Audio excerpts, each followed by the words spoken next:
Pastor Praveen పగడాల death మిస్టరీలో రోజుకొక కొత్త కోణం బయటకు వస్తుందండి. రోజుకొక కొత్త సీసీటీవీ ఫుటేజ్ బయటకు వస్తుంది. అయితే ఇవాళ బయటకు వచ్చిన సీసీటీవీ ఫుటేజ్ ఆధారంగా చూస్తే ఆయనకు 1 కాదు 2 కాదు మొత్తం 4 చోట్ల ప్రమాదం జరిగింది. అయితే ఆయన 3 చోట్ల ఈ ప్రమాదం నుంచి తప్పించుకోగలిగాడు. కానీ 4 చోట్ల ఎక్కడైతే ప్రమాదం జరిగిందో రాజమండ్రి దగ్గర, ఆ ప్రమాదంలో ఆయన చనిపోయినట్లు ఇప్పటికే చాలా మంది చెప్తున్నటువంటి పరిస్థితి కనిపిస్తుంది. సో ఇక్కడ మీకు బిగ్ టీవీ స్క్రీన్ మీద ఇక్కడ చూసుకుంటే ఆయనకు జరిగిన 4 ప్రమాదాలకు సంబంధించిన సీసీటీవీ ఫుటేజ్ ఇక్కడ మీరు చాలా క్లియర్గా చూడొచ్చు. అయితే మొదటి ప్రమాదం వచ్చేసి చిల్లకల్లు దగ్గర యాక్సిడెంట్ అయింది. ఆయనకు 3 గంటల 20 నిమిషాలకు ఎక్కడైతే ఈ స్పాట్ చూస్తున్నారో మీరు, సో ఇది చిల్లకల్లు దగ్గర 3 గంటల 50 నిమిషాలకు ఒక ట్రక్ను తప్పించబోయి ఆయన డివైడర్ని ఢీకొన్న సీసీటీవీ ఫుటేజ్ ఇవాళ బయటకు వచ్చింది. అయితే రెండో ప్రమాదం అయితే కేవలం 20 నిమిషాల వ్యవధిలో, నెక్స్ట్ వచ్చేసి కీసర దగ్గర జరిగిన యాక్సిడెంట్ ఇది. ఈ యాక్సిడెంట్ సీసీటీవీ ఫుటేజ్ కూడా ఒక 2 డేస్ బ్యాక్ వచ్చింది. దాని తర్వాత అంటే కీసర దగ్గర యాక్సిడెంట్ జరిగిన తర్వాత టోల్ ప్లాజా దగ్గర ఆయన సిబ్బందితో మాట్లాడడం, దాని తర్వాత అక్కడి నుంచి బయలుదేరిపోవడం జరిగింది. అయితే మళ్ళీ నెక్స్ట్ వచ్చేసి విజయవాడ రామవరపాడు దగ్గర ఈ రింగ్ రోడ్ దగ్గర 5 గంటల 30 నిమిషాలకు ఇంకో యాక్సిడెంట్ జరిగింది. సో అక్కడ మళ్ళీ యాక్సిడెంట్ జరిగిన తర్వాత ఎస్ఐ రావడం, దాని తర్వాత ఆయన టీ తాగడం, అక్కడ నుంచి ఒక 3 గంటల టైం స్పెండ్ చేసిన తర్వాత 8:30 గంటలకు అంటే ఆల్మోస్ట్ 5:30కు అక్కడ కింద పడితే 3 గంటలు అక్కడ స్పెండ్ చేసిన తర్వాత ఫైనల్ యాక్సిడెంట్ ఏదైతే ఉందో రాజమండ్రి గామం బ్రిడ్జ్ దగ్గర యాక్సిడెంట్ జరిగింది.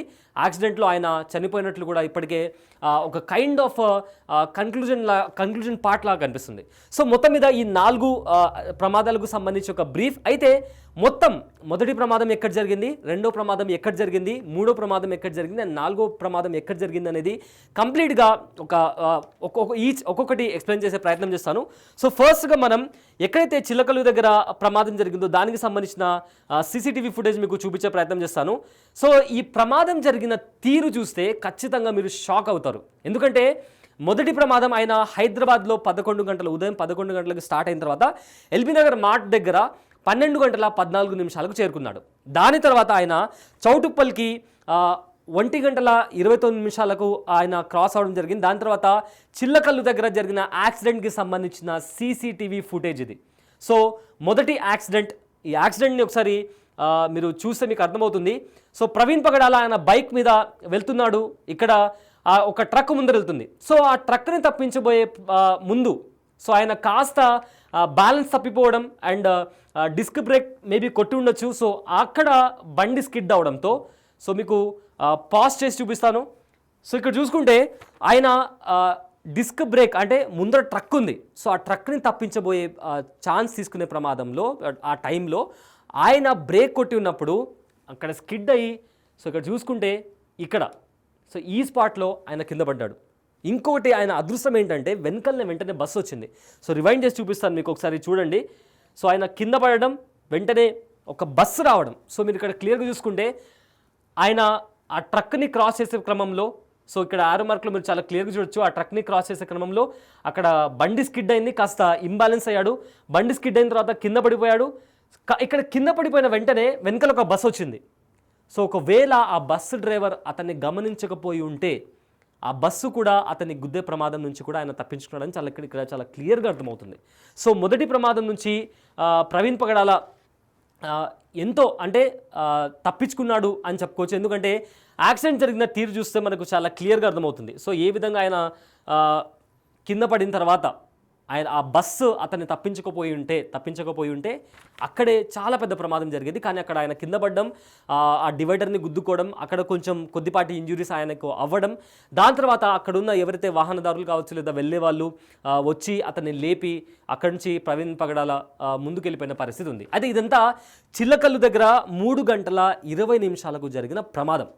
సో అక్కడ ఆయనకు కొన్ని గాయాలు అయ్యాయి అని చెప్పి, అంటే దీనికి కంటిన్యూషన్ పార్ట్ అంటే చిల్లకల్లు దగ్గరనే ప్రమాదం జరిగింది, అక్కడ కొన్ని గాయాలు అయ్యాయి అని చెప్పడానికి ప్రూఫ్ వచ్చేసి నెక్స్ట్ స్పాట్ దగ్గర జరిగిన యాక్సిడెంట్ అండ్ నెక్స్ట్ స్పాట్ దగ్గర ఎవరైతే హైవే సిబ్బంది ఉన్నారో వాళ్ళు ఇచ్చిన ఇన్ఫర్మేషన్. సో రెండో చోట ప్రమాదం వచ్చేసి కీసర దగ్గర జరిగిన ప్రమాదం. సో దానికి సంబంధించిన సీసీటీవీ ఫుటేజ్ కూడా ఒకసారి చూద్దాం. సో అయితే కీసర దగ్గర యాక్సిడెంట్ వచ్చేసి చిల్లకల్లు దగ్గర చిలకలు దగ్గర 3 గంటల 20 నిమిషాలకు జరిగితే కేవలం 20 నిమిషాల వ్యవధిలోనే అంటే 3 గంటల 50 నిమిషాలకు కీసర దగ్గర యాక్సిడెంట్ జరిగింది. దానికి సంబంధించిన సీసీటీవీ ఫుటేజ్ ఇది. సో ప్రవీణ్ పగడాల ఇక్కడ సర్కిల్ అయిన ప్లేస్లో ఆయన బైక్ వెళ్ళింది. సో బైక్ వెళ్ళిన తర్వాత అక్కడ మీకు ఇక్కడ చూస్తే ఈ స్పాట్లో దుమ్ము కనిపిస్తుంది కదా.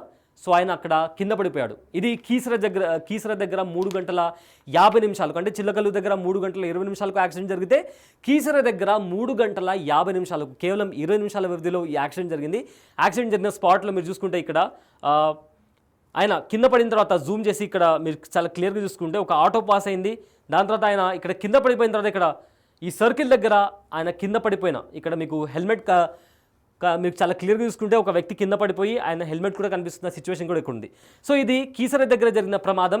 ఈ ప్రమాదంలో అంటే ఆల్రెడీ ఆయనకు ముందుగానే చిల్లకల్లు దగ్గర ప్రమాదం జరిగింది. బట్ అగైన్ ఇక్కడ కీసర దగ్గర యాక్సిడెంట్ జరిగింది. కేవలం 20 నిమిషాల వ్యవధిలో యాక్సిడెంట్ జరిగింది. యాక్సిడెంట్ జరిగిన తర్వాత ఈ కీసర టోల్ ప్లాజా ఆయన 4 గంటల 7 నిమిషాలకు క్రాస్ అవ్వడం జరిగింది. అయితే ఈ టోల్ ప్లాజా దగ్గర ఎవరైతే సిబ్బంది ఉంటారో వాళ్ళు ఇచ్చిన ఇన్ఫర్మేషన్ ప్రకారం ఆ వ్యక్తి అప్పటికే అంటే ఆయనకు ముందుగానే ఒక మోచేతికి గాయం అయింది. అంటే ఆ గాయం చిల్లకల్లు దగ్గర అయిన గాయం. ఎందుకంటే వాళ్ళు చూసి చెప్పిన ఇన్ఫర్మేషన్ ప్రకారం కొన్ని గాయాలు ఇంతకు ముందే అంటే ఆల్రెడీ ఒక యాక్సిడెంట్ జరిగినట్టుంది. కీసర దగ్గర జరిగిన యాక్సిడెంట్కి అంతకంటే ముందే ఆయనకు ఇంతకుముందు ఒక యాక్సిడెంట్ జరిగినట్లు కూడా వాళ్ళకు చాలా క్లియర్గా కనిపించినట్లు కూడా అక్కడ ఉన్న నేషనల్ హైవే సిబ్బంది మాట్లాడిన విజువల్స్ కూడా మనం ఆల్రెడీ చూసాం. బిగ్ టీవీలో కూడా దానికి సంబంధించి బిగ్ టీవీ ఎక్స్క్లూజివ్గా ఆ నేషనల్ హైవే సిబ్బంది ఎవరైతే ఉన్నారో వాళ్ళతో మాట్లాడిన విజువల్స్ని కూడా ఇన్ఫర్మేషన్ని కూడా బిగ్ టీవీ ఆల్రెడీ మీ ముందర ప్రవేశపెట్టింది. అయితే మొదటి ప్రమాదం నుంచి తప్పించుకున్నారు. రెండో ప్రమాదం కీసర దగ్గర అంటే చిల్లకల్లు దగ్గర 3 గంటల 20 నిమిషాలకు జరిగింది. కీసర దగ్గర చిల్లకల్లు దగ్గర 3 గంటల 20 నిమిషాలు జరిగింది. కీసర దగ్గర 3 గంటల 50 నిమిషాలు జరిగింది. ఆయన కీసర టోల్ ప్లాజాని 4 గంటల 7 నిమిషాలకు క్రాస్ అవ్వడం జరిగింది.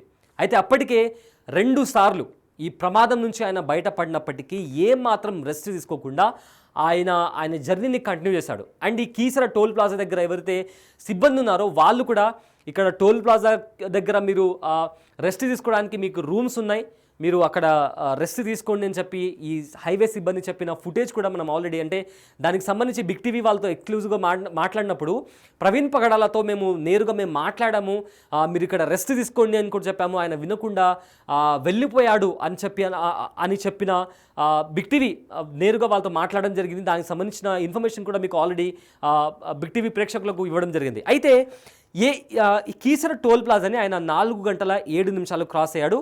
దాని తర్వాత గొల్లపూడి పెట్రోల్ పంప్ అంటే ఇవి సీసీటీవీ ఫుటేజ్ ఆధారంగా గొల్లపూడి పెట్రోల్ పంప్కి 4 గంటల 50 నిమిషాలకు క్రాస్ అవ్వడం జరిగింది. దాని తర్వాత అంటే ఆల్మోస్ట్ ఒక 1 అవర్ తర్వాత విజయవాడ రామవరప్పాడు దగ్గర రింగ్ రోడ్ దగ్గర 5 గంటల 30 నిమిషాలకు ఆయనకు ఇంకో యాక్సిడెంట్ జరిగింది, 3వ యాక్సిడెంట్. సో యాక్సిడెంట్కి సంబంధించిన సీసీటీవీ ఫుటేజ్ కూడా దానికి సంబంధించిన ఫుటేజ్ కూడా సో ఇక్కడ చూసుకుంటే యాక్సిడెంట్ అయిన తర్వాత ఆయన రోడ్డు పక్కన కూర్చుని ఉన్నాడు. ఇది 3వ యాక్సిడెంట్. సో ఆయన రోడ్డు పక్కన కూర్చుని ఉన్నప్పుడు అక్కడ ఉన్న ఎస్ఐ ఎవరైతే అక్కడ డ్యూటీలో ఉన్న ఎస్ఐ ఆయన చూడడం, ఆయన దగ్గరకు వచ్చి ఈ యాక్సిడెంట్ జరిగిన చోటుకు వచ్చి ఆయనతో మాట్లాడడం, అప్పటికే హెడ్ లైట్ బ్రేక్ అయి ఉండడం, కాస్త ఈ మోచేతికి గాయం కావచ్చు, కొన్ని చోట్ల ఆయనకు గాయాలు అయినవి కావచ్చు. ఆయన ఎవరైతే ఎస్ఐ చూసారో ఆయన కూడా బిగ్ టీవీతో మాట్లాడడం జరిగింది. సో అక్కడ యాక్సిడెంట్ అయిన తర్వాత ఆయన రోడ్డు పక్కన ఇట్లా కూర్చుని ఉన్నారు. సో కూర్చున్న తర్వాత ఎస్ఐ ఆయనకు చెప్పారు, మీరు ఇక్కడే వెళ్ళొద్దు, అక్కడ చుట్టుపక్కల లాడ్జ్ ఉన్న రూమ్ ఉన్న తీసుకుని అక్కడే ఉండండి, ఈ చీకట్లో మీరు వెళ్ళడం కరెక్ట్ కాదు అని చెప్పి ఎస్ఐ చెప్పడం. తర్వాత లాస్ట్లో దగ్గర ఒక టీ కొట్టు ఉంటే ఆ టీ కొట్టు అతని దగ్గర తీసుకెళ్ళి ఒక టీ తాగిన తర్వాత ఆ హెడ్ లైట్ ఏదైతే విరిగిపోయిన భాగం ఉందో, హెడ్ లైట్కి సంబంధించి భాగం ఉందో దాన్ని కూడా మీరు ఏదైనా రిపేర్ చేసుకుని ముందుకెళ్ళండి, ఎందుకంటే లేకపోతే ట్రావెల్ చేయడం చాలా మీకు కష్టంగా మారుతుందని చెప్పి కూడా ఎస్ఐ నేరుగా ప్రవీణ్ పగడాలతో చెప్పాను అని చెప్పి బిగ్ టీవీతో మాట్లాడిన మనం ఇన్ఫర్మేషన్ కూడా ఆల్రెడీ మీరు చూసి ఉంటారు. సో ఇక్కడ ఈ హెడ్ లైట్ బ్రేక్ అయింది కదా, సో ఇక్కడ ప్రవీణ్ పగడాల కూర్చుని ఉన్నారు. సో ఈ హెడ్ లైట్ని ఫిక్స్ చేసుకుని మీరు ముందుకు వెళ్ళండి అంటే కూడా 3 గంటల పాటు అక్కడే ప్రవీణ్ పగడాల ఉండి పోలీసులు చెప్పినా కూడా ఆయన వినకుండా ఆ లాస్ట్లో టీ తాగి ఆయన అక్కడి నుంచి బయలుదేరారు. అంటే ఇది విజయవాడ రామవరపాడు దగ్గర 5 గంటల 30 నిమిషాలకు ఈ ప్రమాదం చోటు చేసుకుంటే 3 గంటల పాటు ఆయన దగ్గరలో ఉన్న ఆ పార్క్ దగ్గర ఆయన ఉండడం. 3 గంటలు అంటే ఆల్మోస్ట్ 8:30కు రాత్రి 8:30కు ఆయన విజయవాడ రామవరపాడు దగ్గర నుంచి ఆయన స్టార్ట్ అవడం జరిగింది. అప్పటికే పొద్దున హైదరాబాద్లో 11 గంటలకు ఆయన జర్నీ స్టార్ట్ అవుతే 8:30కు అంటే కంటిన్యూస్గా ఆయన ట్రావెలింగ్లోనే ఉన్నాడు. ఆల్మోస్ట్ 2 సార్లు ప్రమాదం జరిగింది. ఇది 3వ ప్రమాదం. ఏదైతే విజయవాడ రామవరపాడు దగ్గర జరిగిందో ఇది 3వ ప్రమాదం. 8 గంటల పాటు 2 ప్రమాదాలు జరిగినప్పటికీ కూడా 3వ ప్రమాదం జరిగినప్పటికీ కూడా అటు హైవే సిబ్బందికి చెప్పడం జరిగింది, తర్వాత పోలీస్ వాళ్ళు చెప్పడం జరిగింది. అయినా కూడా అంత స్ట్రెస్లో ఆయన ఈ ట్రావెల్ చేయడం అనేది, అంటే ఆ వ్యక్తి అప్పటికి ఎంత అలసిపోయి ఉంటాడో, ఆయన బాడీ ఎంత అలసిపోయి ఉంటుందో మనం చాలా క్లియర్గా అర్థం చేసుకోవచ్చు. సో విజయవాడ రామవరపాడు దగ్గర 8:30 ఆయన అక్కడి నుంచి బయలుదేరారు. తర్వాత గన్నవరం దగ్గర 9 గంటలకు ఆయన కనిపించాడు సీసీటీవీ ఫుటేజ్లో. దాని తర్వాత కొవ్వూరు టోల్ ప్లాజా దగ్గర 11:11 ఆయన కనిపించడం జరిగింది. దాని తర్వాత కొంతమూరు దగ్గర 11:30 ఆయన కనిపించడం జరిగింది. ఆ తర్వాత లాస్ట్ ఫైనల్ యాక్సిడెంట్, 4వ యాక్సిడెంట్ రాజమండ్రిలోని గామం బ్రిడ్జ్ దగ్గర 11:42 ఆయనకు 4వ యాక్సిడెంట్ జరిగింది. సో ఇది 4th యాక్సిడెంట్. దానికి సంబంధించిన సీసీటీవీ ఫుటేజ్ మనం అందరం చూసాం, ఎందుకంటే ఫస్ట్గా బయటికి వచ్చింది ఆ సీసీటీవీ ఫుటేజే. సో యాక్సిడెంట్ జరిగిన విధానం ఫస్ట్ బయటకు వచ్చింది ఆ సీసీటీవీ ఫుటేజే. అది కూడా ఒకసారి మీకోసం ప్లే చేసి చూపిస్తాను. సో ఇది ఫస్ట్ ఆయనకు జరిగిన ఆఖరి ప్రమాదం అండ్ మొట్టమొదటిగా బయటకు వచ్చిన సీసీటీవీ ఫుటేజ్. ఫస్ట్ ఒక వెహికల్ వెళ్ళింది, దాని తర్వాత ఒక కార్ వెళ్ళింది. ఆ కార్ వెళ్ళిన తర్వాత ఈ స్పాట్లో ఇక్కడ దుమ్ము లేచింది కదా, ఆ స్పాట్లో ప్రవీణ్ పగడాల అక్కడున్న ఒక లో ఉన్న ప్లేస్కి ఆయన వెళ్ళిపోవడం, అక్కడ ఆయనకు చివరి ప్రమాదం అనేది జరిగింది. సో మొత్తం మీద చూసుకుంటే ఆయన ఆల్మోస్ట్ 3 ప్రమాదాల నుంచి ఆయన తప్పించుకున్నాడు. అంటే చావు ఆయనను వెంటాడింది అని చెప్పి ఇప్పటికే చాలామంది చెప్తున్నారు. కొన్ని సంకేతాలు వచ్చినప్పటికీ మొదటి యాక్సిడెంట్ చిల్లకల్లు దగ్గర జరిగిన తర్వాత ఆయన కింద పడిపోయిన ప్రమాదం, అంటే ట్రక్ యాక్సిడెంట్ నుంచి తప్పించుకున్నాడు. అండ్ ఆయన కింద పడిన తర్వాత బస్సు ఆయనను తప్పించి ముందరికెళ్ళిపోయింది. సో అంత పెద్ద యాక్సిడెంట్ నుంచి తప్పించుకున్న తర్వాత ఒక వ్యక్తికి అప్పుడే ఒక షాక్లో వెళ్ళిపోతారు. సో ఆ షాక్లో వెళ్ళిపోయినప్పటికీ కూడా ఆయన అక్కడి నుంచి ముందుకు వెళ్ళి మళ్ళీ అగైన్ కీసర దగ్గర జరిగిన యాక్సిడెంట్ దగ్గర ఎవరైతే నేషనల్ హైవే సిబ్బంది ఉన్నారో వాళ్ళు వార్న్ చేసిన తర్వాత, ఎందుకంటే వాళ్ళు చాలా క్లియర్గా చెప్పారు, మీరు కావాలంటే బిగ్ టీవీలో ఆయనకు సంబంధించిన విజువల్స్ కూడా ఉన్నాయి, ఆయనకు సంబంధించిన ఆయన ఎవరైతే నేషనల్ హైవే సిబ్బంది ఉన్నారో ఆయన మాట్లాడిన విజువల్స్ మీరు ఉన్నాయి, కావాలంటే మీరు చూడొచ్చు. ఆయన చాలా క్లియర్గా చెప్పాడు, ఆయనకి అప్పటికే కీసర దగ్గర కాకుండా ఇంకా ముందే ఆయనకు యాక్సిడెంట్ జరిగింది, దానికి సంబంధించిన గాయాలు కూడా చాలా క్లియర్గా మాకు కనిపించాయి. మేము చెప్పాము రెస్ట్ తీసుకోండి అని చెప్పాము, అయినప్పటికీ ఆయన రెస్ట్ తీసుకోకుండా ముందరికి వెళ్ళిపోవడం, కీసర దగ్గర జరిగిన యాక్సిడెంట్ ఇది, ముందరికి వెళ్ళిపోవడం. దాని తర్వాత నెక్స్ట్ ఏదైతే ఉందో విజయవాడలోని రామవరపాడు దగ్గర జరిగిన రింగ్ రోడ్ దగ్గర జరిగిన యాక్సిడెంట్, దాని తర్వాత ఆయన 3 గంటల పాటు అక్కడే రెస్ట్ తీసుకోవడం. ఈ రెస్ట్లో భాగంగా అక్కడ వచ్చిన ఎస్ఐ కూడా చాలా క్లియర్గా చెప్పారు, సార్ మీరు ఇక్కడే ఉన్న ఏదైనా రూమ్లో కానీ లాడ్జ్లో కానీ ఉండండి, ముందరికి వెళ్ళొద్దు అని కూడా చెప్పినా కూడా అట్లీస్ట్ హెడ్లైట్ రిపేర్ చేసుకుని వెళ్ళండి, లేదా దాన్ని తాడన్న కట్టుకోండి అని చెప్పినా కూడా వినకుండా అక్కడ ఒక 3 hours ఉదయం 11 గంటలకు బయలుదేరితే 8:30 గంటల వరకు కూడా ఆయన జర్నీ కొనసాగుతూనే ఉంది. ఇక్కడ విజయవాడ దగ్గర 8:30కు ఆయన బయలుదేరారు. అండ్ బయలుదేరిన తర్వాత 8:30కు బయలుదేరిన తర్వాత గన్నవరం క్రాస్ అయ్యారు. దాని తర్వాత కొవ్వూరు టోల్ ప్లాజా దగ్గర 11:11 ఆయన క్రాస్ అవ్వడం జరిగింది. దాని తర్వాత కొంతమూరు దగ్గర 11:30 క్రాస్ అయ్యారు. అండ్ ఫైనల్లీ ఇక్కడ రాజమండ్రి గామం బ్రిడ్జ్ దగ్గర 11:41 ఆయన జరిగిన యాక్సిడెంట్లో ఆయన అక్కడే పడిపోవడం. సో ఇదంతా చూస్తుంటే కంప్లీట్గా అంటే స్టార్టింగ్లో ఇది హత్యగా, అంటే అనుమానాస్పద స్థితిలో ఆయన చనిపోయినట్టుగా కేసు ఫైల్ చేసినప్పటికీ ఎవరైనా చంపేశారా లేదా ఏదైనా వెహికల్ గుద్దిందా అనే కోణంలో కూడా దర్యాప్తు జరిగింది. కానీ ఏదైతే సీక్వెన్స్ మనకు ఫస్ట్ వచ్చిన సీసీటీవీ ఫుటేజ్, రాజమండ్రి దగ్గర వచ్చిన సీసీటీవీ ఫుటేజ్, దాని తర్వాత ఏదైతే ఇది విజయవాడ దగ్గర జరిగిన యాక్సిడెంట్, అక్కడ ఎస్ఐ మాట్లాడిన మాటలు అండ్ టీ కొట్టు అతను మాట్లాడిన మాటలు కావచ్చు, దాని తర్వాత నెక్స్ట్ బయటకు వచ్చిన సీసీటీవీ ఫుటేజ్ అయితే ఉందో కీసర దగ్గర జరిగిన accident and Keesara toll plaza దగ్గర ఎవరైతే అక్కడ సిబ్బంది ఉన్నారో, ఎన్హెచ్ నేషనల్ హైవేకి సంబంధించిన సిబ్బంది ఉన్నారో వాళ్ళు ఇచ్చిన ఇన్ఫర్మేషన్, అంటే మేము ఇక్కడ రెస్ట్ తీసుకోండి, టోల్ ప్లాజాకి సంబంధించి రెస్ట్ తీసుకునే రూమ్స్ ఉంటాయి, అక్కడ మీరు రెస్ట్ తీసుకోండి అని చెప్పినప్పటికీ కూడా ఆయన వినకుండా ముందుకెళ్ళిపోవడం. అండ్ దీనికి కనెక్టివిటీగా మొట్టమొదటిగా జరిగిన ప్రమాదం చిలకలు దగ్గర జరిగిన ప్రమాదం ఇది 3:20 జరిగింది. ఆ యాక్సిడెంట్ చూస్తేనే మీకు ఇంకోసారి ఆ ఫుటేజ్ చూపించే ప్రయత్నం చేస్తాను. సో ఇక్కడ చాలా క్లియర్గా ఒక ట్రక్, అంటే ఆల్మోస్ట్ ఒక ట్రక్ కిందికి ఆయన బ్యాక్ టైర్ ఏదైతే ఉందో ఆయన తలపై నుంచి వెళ్ళిపోయే ప్రమాదం అది. కానీ అక్కడి నుంచి తప్పించుకున్నాడు. అండ్ ఆల్సో వెనుకల నుంచి బస్సు వచ్చింది. సో ఒకవేళ ఆ బస్సు డ్రైవర్ గమనించకపోయి ఉంటే అక్కడే ఆయనకు ఒక చాలా పెద్ద ప్రమాదం జరిగింది. కానీ ఆ ప్రమాదం నుంచి ఆయన బయటపడ్డాడు. సో ఈ సీక్వెన్స్ అంతా చూస్తుంటే ఇది క్లియర్గా యాక్సిడెంట్ లాగానే కనిపిస్తుందని కూడా ఇప్పటికీ చాలామంది ఒక కన్క్లూజన్ పార్ట్కి వచ్చిన పరిస్థితి కనిపిస్తుంది. సో ఏది ఏమైనప్పటికీ ప్రవీణ్ పగడాల అంటే 24వ తేదీ హైదరాబాద్ నుంచి 11 గంటలకు ఆయన స్టార్ట్ అయ్యారు. ఎల్బీనగర్ మార్ట్ దగ్గర 12:14 మధ్యాహ్నం ఆయన కనిపించారు. ఆ తర్వాత చౌటుపల్లి క్రాస్ అయిన తర్వాత చిలకలు దగ్గర ఆయనకు 3:20 యాక్సిడెంట్ జరిగింది. దాని తర్వాత కీసర దగ్గర కేవలం చిలకలు దగ్గర 3:20 యాక్సిడెంట్ జరిగితే కేవలం 20 నిమిషాల వ్యవధిలో కీసర దగ్గర ఆయనకు ఇంకో యాక్సిడెంట్ జరిగింది. సో కీసర దగ్గర యాక్సిడెంట్ జరిగిన తర్వాత టోల్ ప్లాజా దగ్గర ఉన్న సిబ్బంది కావచ్చు, నేషనల్ హైవే దగ్గర ఉన్న సిబ్బంది కావచ్చు, వాళ్ళు వార్న్ చేశారు మీరు ఇక్కడ రెస్ట్ తీసుకోండి అని చెప్పి.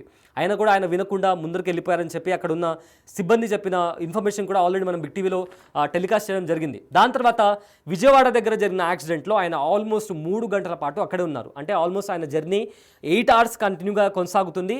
అయినప్పటికీ అక్కడ ఒక ఎస్ఐ వచ్చి ఆయనకు చెప్పడం, వెళ్ళొద్దు, మీరు రెస్ట్ తీసుకోండి, మీరు బైక్ని రిపేర్ చేసుకోండి, ఇంత చీకట్లో మీరు హెడ్లైట్ లేకుండా ట్రావెల్ చేస్తే మీకు ప్రమాదం జరిగే అవకాశం ఉంది, ఇప్పటికే మీరు చాలా అలసిపోయినట్లు కూడా కనిపిస్తున్నారని చెప్పి కూడా ఆయన చాలా క్లియర్గా చెప్పినా కూడా ఆయన ఆ మాటలు వినకుండా ముందరికెళ్ళిపోవడం.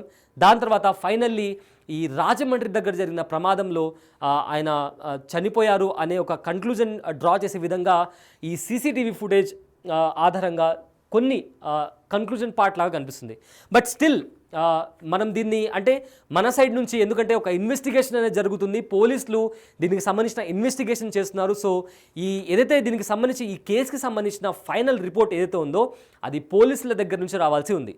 సో ప్రజెంట్ అయితే సోషల్ మీడియాలో వైరల్ అవుతున్న ఈ సీసీటీవీ ఫుటేజ్ ఆధారంగా ఇది ఫస్ట్గా అందరికీ అనుమానాలు వచ్చాయి. ఎందుకంటే యాక్సిడెంట్ స్పాట్ దగ్గర కనిపించిన ఆ స్టిక్ కావచ్చు, లేదా ఆయన బాడీ మీద కనిపించిన ఇంజురీస్ కావచ్చు, దీనికి సంబంధించి చాలామంది ఇది మర్డర్ అయ్యుండొచ్చు అనే అనుమానాలు వ్యక్తపరిచారు. కానీ రోజుకు ఒక కొత్త కోణం బయటకు వచ్చింది, రోజుకు ఒక కొత్త సీసీటీవీ ఫుటేజ్ బయటకు వచ్చింది. సో దీని ఆధారంగా చూస్తుంటే ఇది యాక్సిడెంట్ అయ్యే అవకాశం ఉందని కూడా ఇప్పటికే చాలామంది అనుకుంటున్నారు. సో చూడాలి మరి ఫర్దర్గా ఈ పోస్ట్ మార్టం రిపోర్ట్ ఇంకా బయటికి రావాలి. అండ్ దీని కన్క్లూజన్ పార్ట్గా పోలీసులు ఎలాంటి రిపోర్ట్ బయట పెడతారో అనేది కూడా చాలా కీలకంగా మారబోతుంది. సో ప్రవీణ్ పగడాల యాక్సిడెంట్కి సంబంధించి ప్రతి అప్డేట్ బిగ్ టీవీ మీకు ఎక్స్క్లూజివ్గా అందిస్తుంది. So stay tune to Big TV.